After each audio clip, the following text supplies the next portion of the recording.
नमस्कार। मैं विनोद गढ़वाल आप सभी का बहुत बहुत स्वागत करता हूं आपके अपने YouTube channel study with Vinod Garhwal पर। कैसे हैं आप सभी? उम्मीद करता हूं कि आप सभी अच्छे होंगे, निरंतर और नियमित रूप से अपना अध्ययन कर रहे होंगे। इंडियन पॉलिटी भारतीय राज्य व्यवस्था की हमारी सीरीज जारी है। संविधान और संवैधानिक विकास का अध्ययन हम कर रहे हैं। संवैधानिक विकास के अध्ययन को आगे बढ़ाते हुए आज इस वीडियो में हम कैबिनेट मिशन का अध्ययन करेंगे।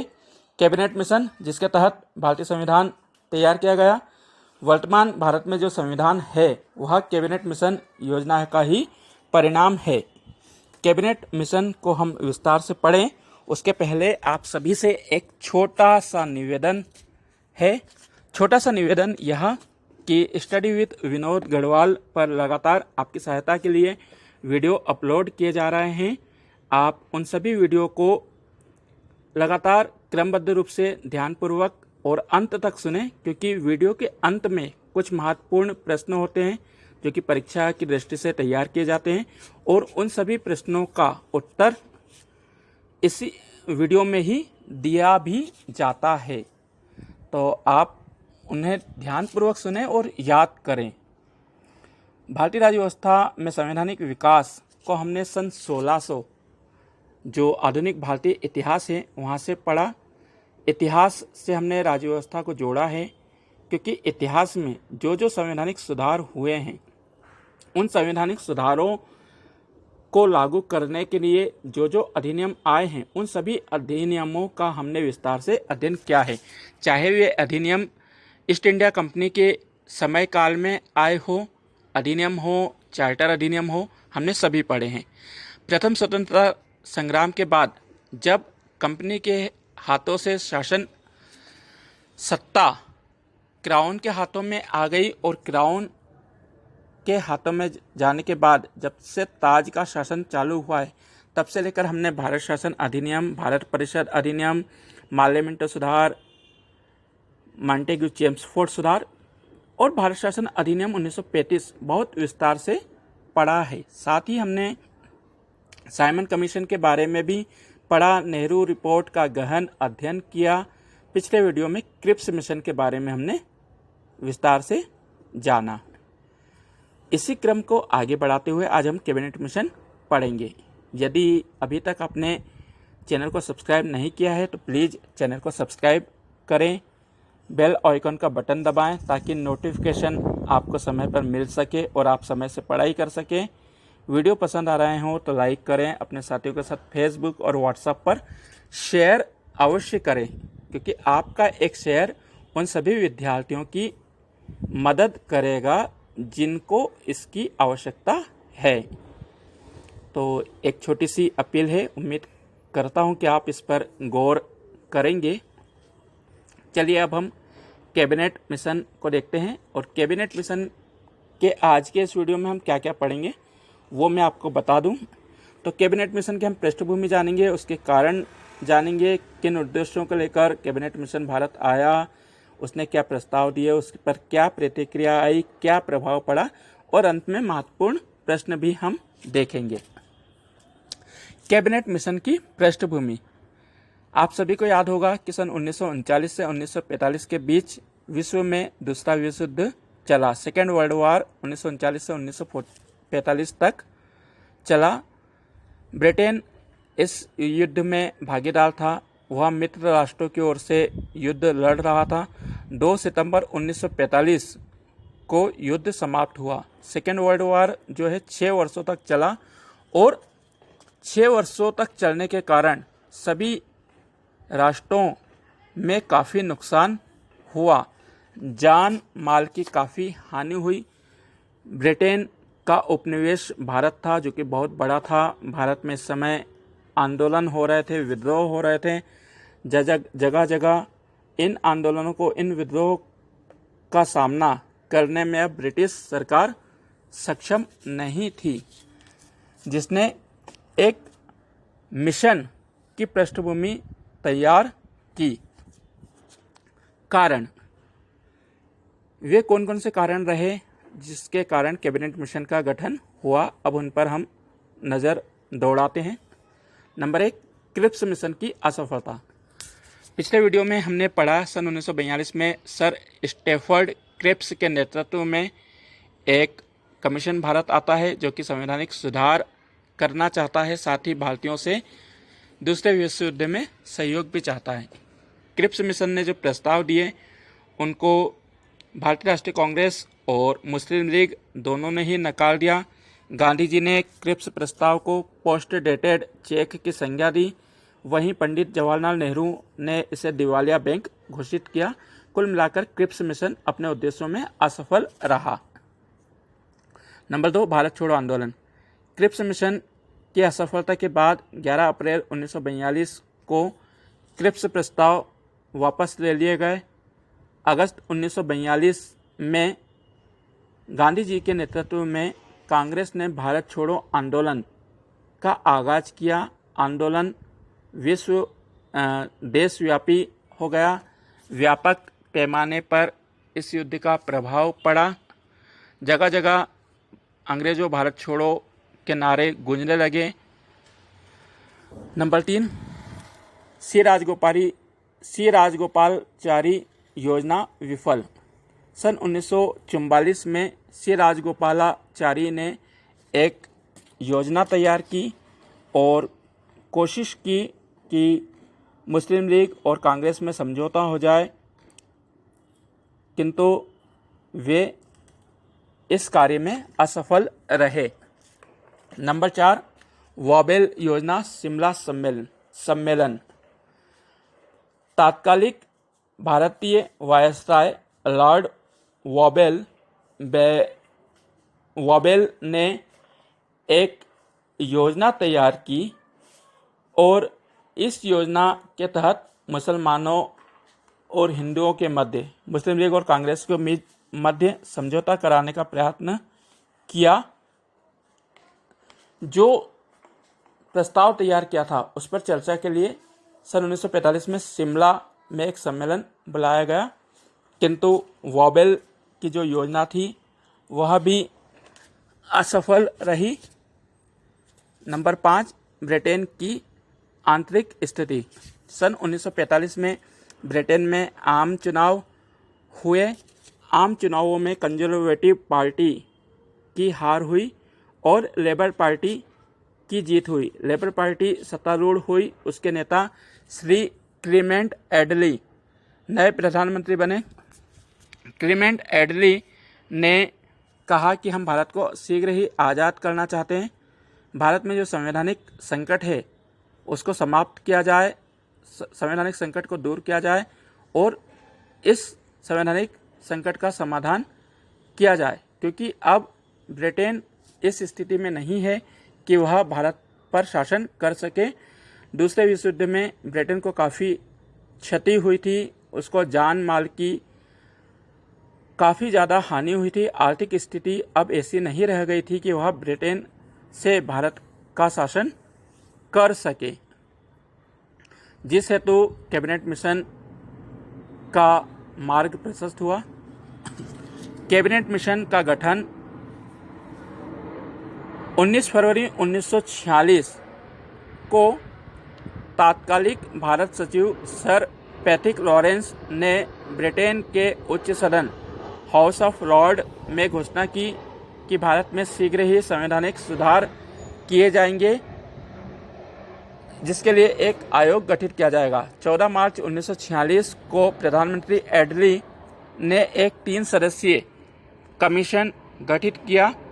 इन 3 सदस्यों में सर पैट्रिक लॉरेंस तात्कालिक भारत सचिव, sir Stafford Cripps president of board of trade, व्यापारिक बोर्ड के अध्यक्ष थे sir Stafford Cripps, A B Alexander नौसेना प्रमुख जो नौसेना विभाग के मंत्री थे।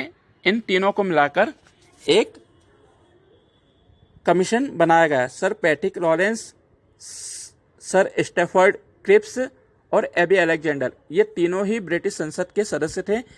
ब्रिटिश संसद के सदस्य होने के साथ साथ ये ब्रिटिश सरकार में कैबिनेट मंत्री थे।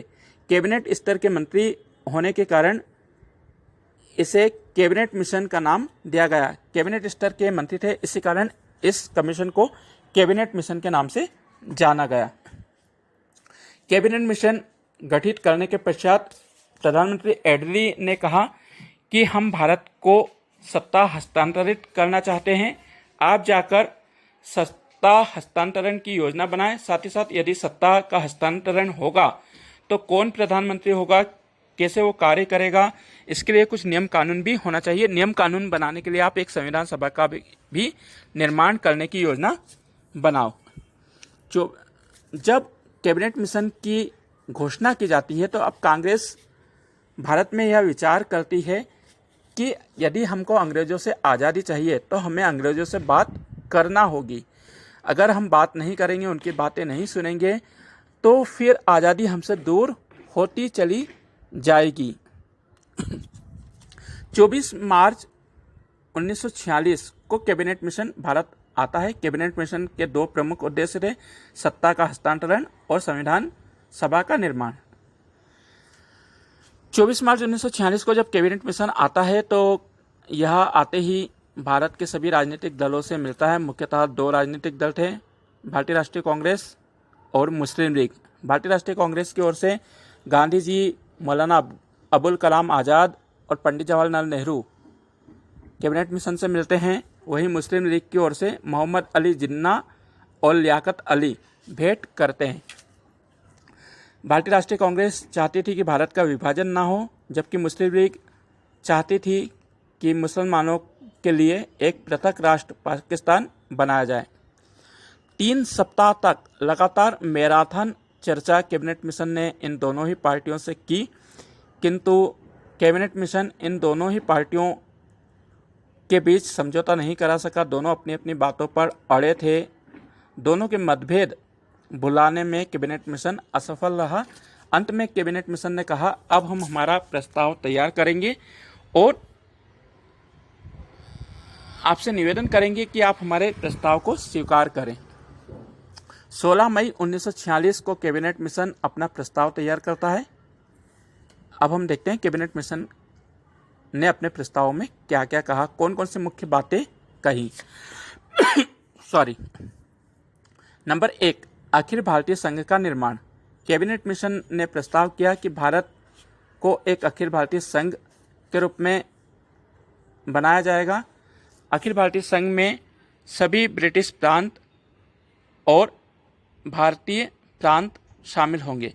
ब्रिटिश भारतीय प्रांत जो कि ब्रिटिश सरकार के अधीनस्थ थे, भारतीय प्रांत जो कि देसी रजवाड़े थे, जैसे कि भोपाल, हैदराबाद, जूनागढ़, जितनी भी देसी रियासतें थी, इन सभी को मिलाकर एक संघ बनाने की बात कैबिनेट मिशन ने अपने प्रस्ताव में कही। नंबर 2, पाकिस्तान का प्रस्ताव रद्द।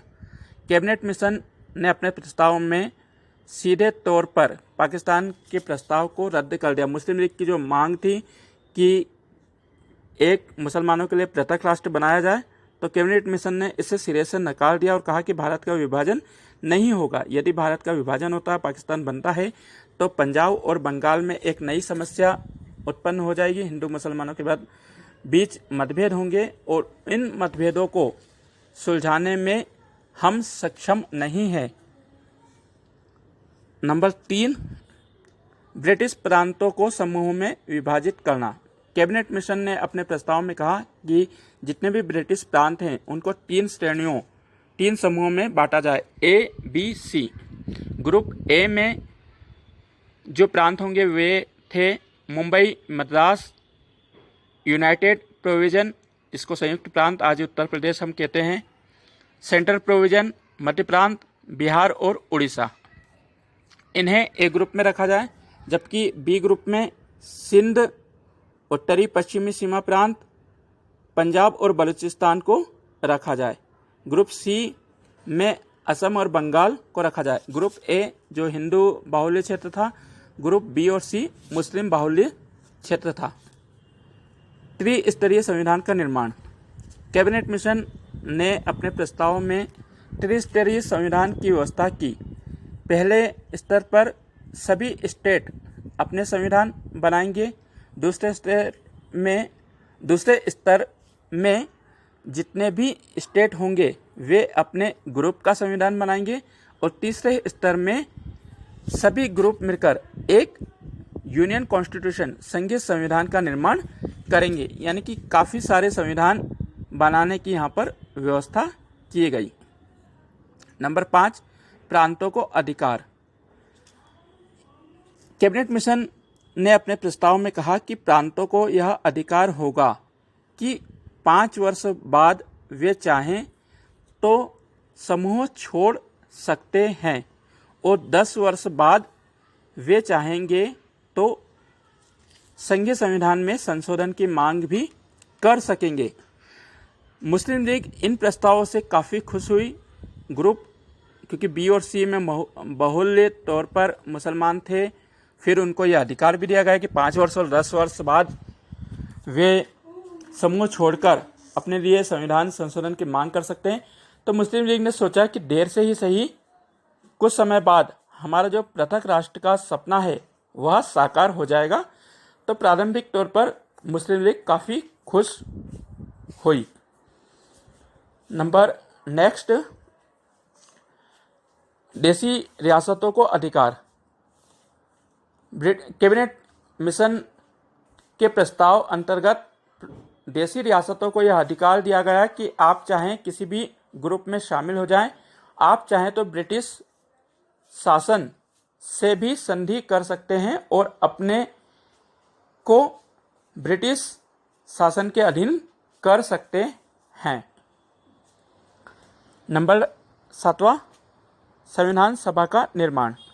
कैबिनेट मिशन ने प्रस्ताव किया कि भारत के लिए एक संविधान बनाया जाएगा और इस संविधान बनाने के लिए एक संविधान सभा गठित की जाएगी। संविधान सभा में सभी ब्रिटिश प्रांत के सदस्य अप्रत्यक्ष रूप से निर्वाचित होंगे, जबकि जो देसी रियासतें हैं उनके सदस्य मनोनीत किए जाएंगे। साथ ही साथ जो चीफ कमिश्नरी है उनके भी सदस्य मनोनीत होंगे। चीफ कमिश्नरी का मतलब होता है मुख्य आयुक्त, जो केंद्र शासित, वर्तमान में जैसे केंद्र शासित प्रदेश होते हैं ठीक उसी प्रकार से उस समय 4 चीफ कमिश्नरियाँ थी। तो इन सभी को मिलाकर कुल मिलाकर 389 सदस्य संविधान सभा में होंगे। 292 सदस्य ब्रिटिश प्रांत से अप्रत्यक्ष निर्वाचन से चुन के आएंगे, 93 देसी रजवाड़े मनोनीत करेंगे और 4 जो हैं चीफ कमिश्नरी के रहेंगे। जब संविधान सभा हम पढ़ेंगे तो इसको बहुत विस्तार से मैं आपको समझाऊंगा। तो यह व्यवस्था की गई। नंबर 8, शक्तियों का विभाजन। कैबिनेट मिशन ने शक्तियों का विभाजन करते हुए कहा कि जो संघ रहेगा, जो केंद्र रहेगा, उसके पास वित्तीय, रक्षा, विदेश और संचार, ये मुख्य 4 विषय रहेंगे। इन चारों विषयों पर केंद्र सरकार कानून बना सकती है, उस पर कार्य कर सकती है। शेष सभी विषय प्रांतों को दिए जाएंगे। तो ये मुख्य प्रावधान थे। हाँ, एक प्रावधान ये था कि जो संविधान सभा होगी उसी में से ही अंतरिम सरकार का गठन भी किया जाएगा। तो ये मुख्य प्रस्ताव थे जो कि कैबिनेट मिशन ने सबके सामने रखे। अब हम देखते हैं इस पर क्या प्रतिक्रिया आई। 10 जून 1946 को मुस्लिम लीग ने कैबिनेट मिशन के जो प्रस्ताव थे उसको प्रारंभिक तौर पर स्वीकार कर लिया, क्योंकि मुस्लिम लीग खुश थी कि ग्रुप बना दिए जाएंगे, ग्रुप कंपलसरी रहेंगे, तो हमारे जो 2 ग्रुप हैं वो तो आज़ाद हो ही जाएंगे। फिर 5 वर्ष और 10 वर्ष बाद जो इनको विशेष अधिकार दिए थे, इन अधिकारों के चलते ग्रुप छोड़ देंगे और 10 वर्ष बाद हम मांग करेंगे संविधान संशोधन की और मुसलमानों के लिए एक पृथक राष्ट्र पाकिस्तान का निर्माण कर लेंगे। थोड़ा समय लगेगा लेकिन ये हमारा सपना जो है साकार हो जाएगा। तो प्रारंभिक तौर पर तो मुस्लिम लीग स्वीकार कर लिया कैबिनेट मिशन को। कांग्रेस पार्टी ने कैबिनेट मिशन पर अपनी आपत्ति लगाई। आपत्ति इस बात की कि एक तो आप संघ को बहुत कमजोर बना रहे हैं, संघ को केवल 4 विषय दे रहे हैं जो कि बहुत गलत है। साथ ही साथ जो ग्रुप हैं उन ग्रुपों को कंपलसरी नहीं किया जाना चाहिए। कैबिनेट मिशन ने कांग्रेस की इस बात को स्वीकार कर लिया और ग्रुप को कंपलसरी नहीं रखा गया, अनकंपलसरी ग्रुप को कर दिया। ऐसे में कांग्रेस ने भी इस प्रस्ताव को स्वीकार कर लिया। लेकिन जैसे ही मुस्लिम लीग को पता चला कि ग्रुप कंपलसरी नहीं है तो उसने फिर कैबिनेट मिशन को अस्वीकार भी कर दिया। जुलाई 1946 में प्रांतों के चुनाव हुए। संविधान सभा के लिए एक व्यापक पैमाने पर मतदान हुआ। कांग्रेस को काफ़ी जीत मिली। मुस्लिम लीग केवल 25% सीट ही जीत पाई। 14 अगस्त 1946 को तात्कालिक वायसराय लॉर्ड वॉबेल ने कांग्रेस पार्टी को सरकार बनाने हेतु आमंत्रित किया। जब कांग्रेस को आमंत्रित किया और कांग्रेस के पंडित जवाहरलाल नेहरू सरकार बनाने हेतु गए तो मोहम्मद अली जिन्ना ने सोचा कि अब हमारा क्या होगा, हम तो बहुत कम स्थान जीते हैं। तो 16 अगस्त 1946, दिन याद रखिए, तारीख याद रखिए, 16 अगस्त 1946 को मुस्लिम लीग ने डायरेक्ट एक्शन डे, प्रत्यक्ष कार्रवाई दिवस, सीधी कार्रवाई दिवस मनाना चालू कर दिया। और जिसके सूत्रधार रहे मोहम्मद अली जिन्ना। मोहम्मद अली जिन्ना ने कहा कि अब हमें सड़क पर उतरना होगा, हमें सब कुछ करना होगा यदि हमें पाकिस्तान चाहिए। मोहम्मद अली जिन्ना की इस हुंकार के बाद बंगाल में रक्तपात चालू हो गया। कलकत्ता में बहुत नरसंहार हुआ। कलकत्ता किलिंग, जिसको हम कहते हैं कलकत्ता नरसंहार, जिसमें कई लाखों लोग काटे गए। कहा जाता है कि 1,80,000 लोगों को मार दिया गया इस नरसंहार में। न जाने आधिकारिक रूप से तो संख्या आज तक पता नहीं चली, लेकिन बहुत नरसंहार हुआ, काफ़ी लोग इसमें मारे गए। फिर गांधी जी ने जाकर इसे रुकवाया, लेकिन बहुत ज़्यादा नरसंहार इस दौरान हुआ, बहुत दुखद रहा। सितंबर 1946 में पंडित जवाहरलाल नेहरू के नेतृत्व में एक अंतरिम सरकार गठित की गई, 24 सदस्यीय। जब सरकार गठित हो गई तो मुस्लिम लीग ने जैसे तैसे लॉर्ड वॉबेल से मुलाकात करके मार्च 1947 में सरकार में सम्मिलित हो गई। मुस्लिम लीग जब सरकार में शामिल हुई तो उसने काफ़ी अड़ंगे लगाए और जो भी कांग्रेस कार्य करना चाहती थी उसको रोक दिया।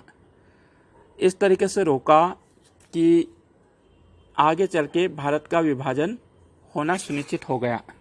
जो संविधान सभा गठित हुई थी उसकी बैठक 9 दिसंबर 1946 को हुई। जब हम संविधान सभा पढ़ेंगे तो वो बाद में पढ़ेंगे, सारी चीज़ें अब इसके बाद हम अगले वीडियो में देखेंगे।